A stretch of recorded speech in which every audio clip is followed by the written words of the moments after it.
Aujourd'hui, on va parler des sujets qui fâchent. La place de la femme dans l'islam. Pas l'islam qu'on nous prêche à la télé et à la radio en nous disant que l'esprit de la femme est aussi limité et courbé que ses seins le sont au milieu de sa poitrine.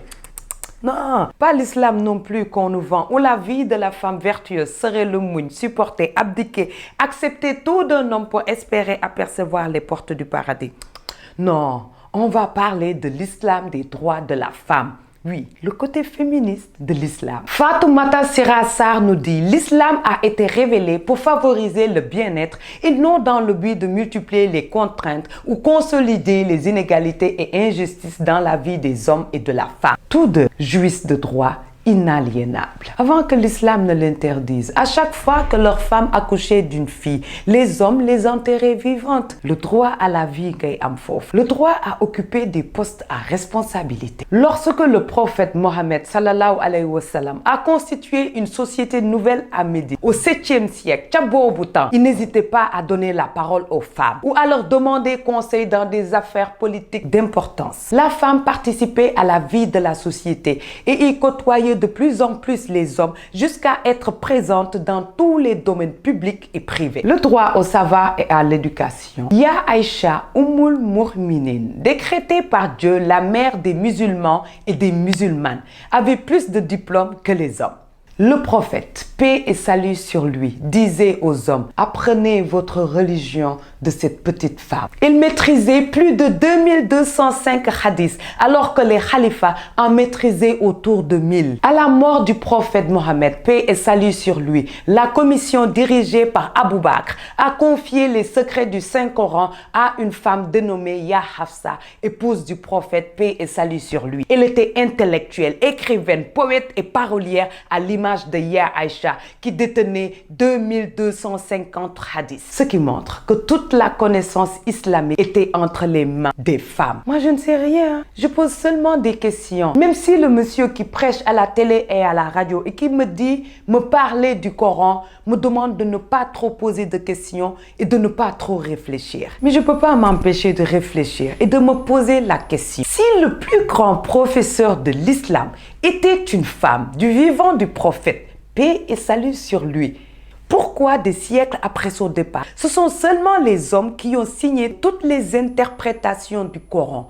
Mais qu'est-ce qui s'est passé entre-temps? Le droit au travail et à l'indépendance financière.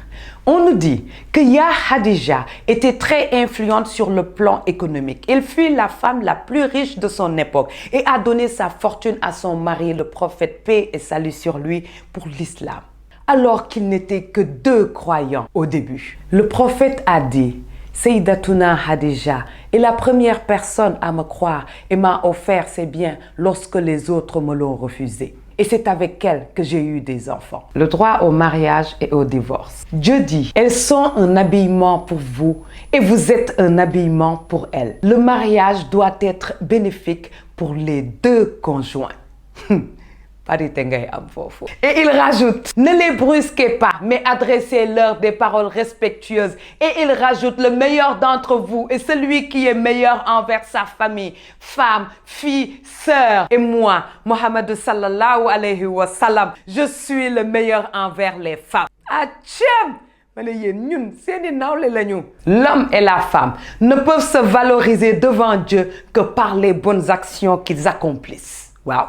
On nous dit que le premier martyr de l'islam était une femme du nom de Soumaya. On nous dit que Ya Mariam est citée en exemple par Dieu, qui lui a dédié une sourate dans le Coran. On nous dit qu'elle était adulée par les anges qui venaient échanger avec elle grâce à son savoir, à sa générosité et à sa gentillesse. On nous dit que la voyante Nasiba Amra a même perdu un bras durant une confrontation qui a coûté la vie à Moussaïlima, l'imposteur. On nous dit que les femmes âgées et expérimentées étaient au combat pour nourrir les combattants blessés au cours des batailles. Nous, femmes, allons devoir apprendre la religion afin de savoir la place que Dieu nous a octroyée, mais que des êtres humains créés comme nous a arrachés au fil des siècles.